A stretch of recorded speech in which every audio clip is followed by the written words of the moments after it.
In this coding exercise, we're going to extend our knowledge of the sort by method so that we can see other ways that we can work with data inside of sort by.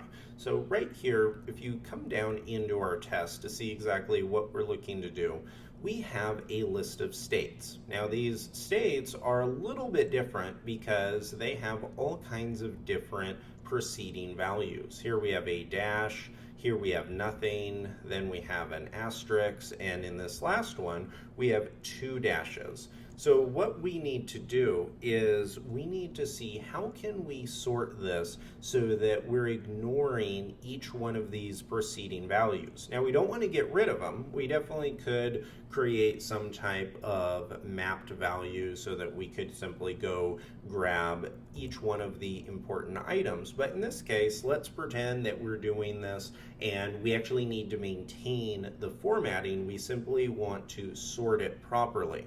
Well, if we grab this and just try to go with the default, then we're going to end up with some different behavior. So if I said states dot sort and I tried running this, you can see that this places Florida first because it places the asterisk first, then Arizona, then Arkansas, and then Kentucky. But that is not what we're looking for. Arkansas should be the first one, followed by Arizona, Florida, and then Kentucky. So that is what we are looking for. So how can we implement this?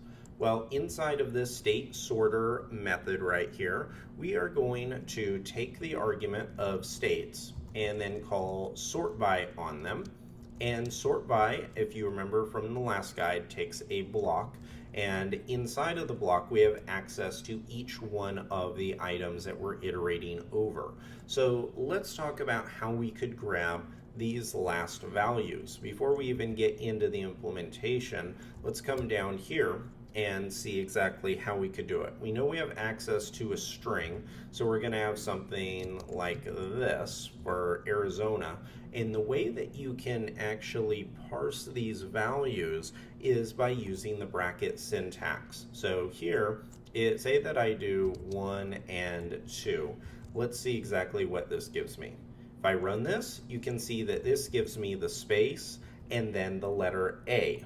Not exactly what we're looking for, but it is close. So the first argument here is the index that we're wanting to start at. Now, we can't just hard code that index because if you look at our list of states here, most of them, like our Arizona and Florida one, those do have something in front of it, but it only has one item followed by a space. Kentucky has nothing. Florida has the same matching one, but then Arkansas actually has two dashes followed by a space. So we can't just use a traditional hard-coded value like 1 or 2 or something like that.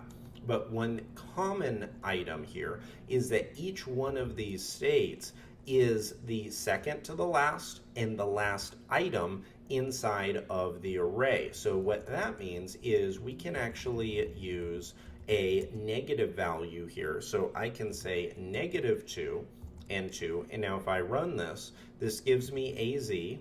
And now if I try to do, say, the AR one, so say I try to do the Arkansas one, this gives me Arkansas.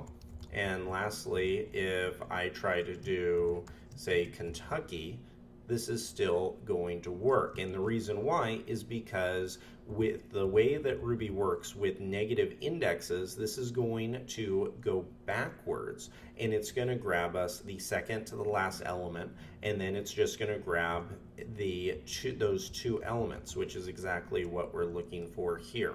So I'm going to clear off this, and we already have exactly what we need now. So I can just call state followed by -2, 2, and close off the brackets.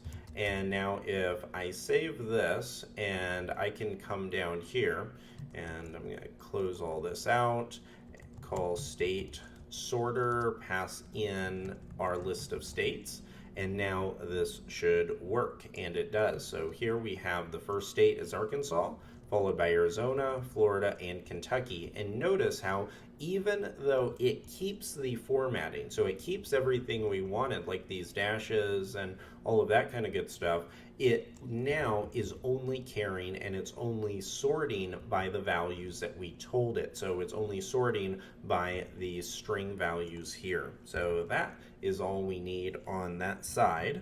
And now if I open this up and run rspec February 11th, then you can see that we are at one example, no failures. All of our tests are passing.